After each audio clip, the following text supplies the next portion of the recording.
England is the largest and richest country of Great Britain. The capital of England is London, but there are other large industrial cities, such as Birmingham, Liverpool, Manchester, and other famous and interesting cities such as York, Chester, Oxford, and Cambridge. Stonehenge is one of the most famous prehistoric places in the world. The ancient circle of stones stands in southwest of England on Salisbury Plain, a region southeast of Bristol. People think that more than 3,500 years ago the huge stones of Stonehenge were transported 200 miles from Wales and set up in a circle. It measures 80 meters across and the blocks of stones are up to 4 meters high. Stonehenge is associated with sun worship.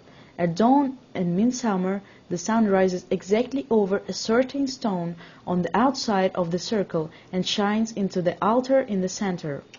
Every year, thousands of young people go to Stonehenge to take part in the Midsummer Druid Festival, but only a small number of people are allowed near the circle of stones. Why it was built is a mystery. Kent is called the Garden of England. Canterbury Cathedral in Kent is the home of Archbishop of the Church of England. The 14th century poet Chaucer wrote the Canterbury Tales, a collection of stories told by a group of pilgrims on their way to the town. The port of Bristol became rich in the 19th century by importing sugar, rum, and tobacco, and also by exporting slaves. It is still a rich city and is now the center of aviation industry. Rolls-Royce makes airplane engines just outside Bristol. The Roman town of Bath is near Bristol. The Romans settled there because of its natural hot spring, the only one in Britain. In the 18th century, the town became popular with the royal family and the aristocracy. Brighton is the largest holiday resort on the south coast. Further west along the coast is Bournemouth, also a holiday resort. Both Brighton and Bournemouth have many language schools, which give them a lively, cosmopolitan atmosphere, especially in the summer. Holiday resorts in the countries of Devon and Cornwall, the warm southwest, often have palm trees growing on the seafront. St. Ives, a Cornish fishing village, has always attracted painters, and in 1993 a new modern art gallery was opened.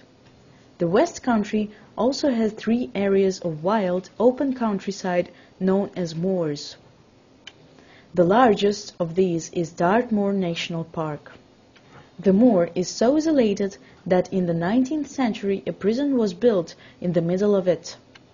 Britain's worst criminals are kept there. York was the capital of northern England. It is one of the best preserved medieval cities of Europe.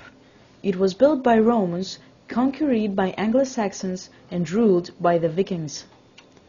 Chester is a very important town in the northwest of England. In the past, it used to be a Roman fort. In Chester, there is a famous museum which contains over 5,000 ancient and modern toys. Wool has been associated with Yorkshire for centuries. Since the 16th century, the towns of Leeds and Bradford have become important centers for goods made of wool. During the 19th century, Manchester became a very important center for the production of cotton. Raw cotton came from the USA to the port of Liverpool on the northwest coast.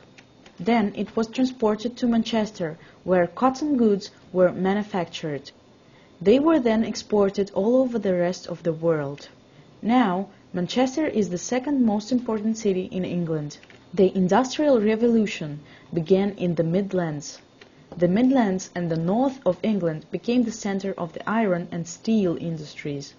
Newcastle became known for its shipbuilding and Birmingham for making cars.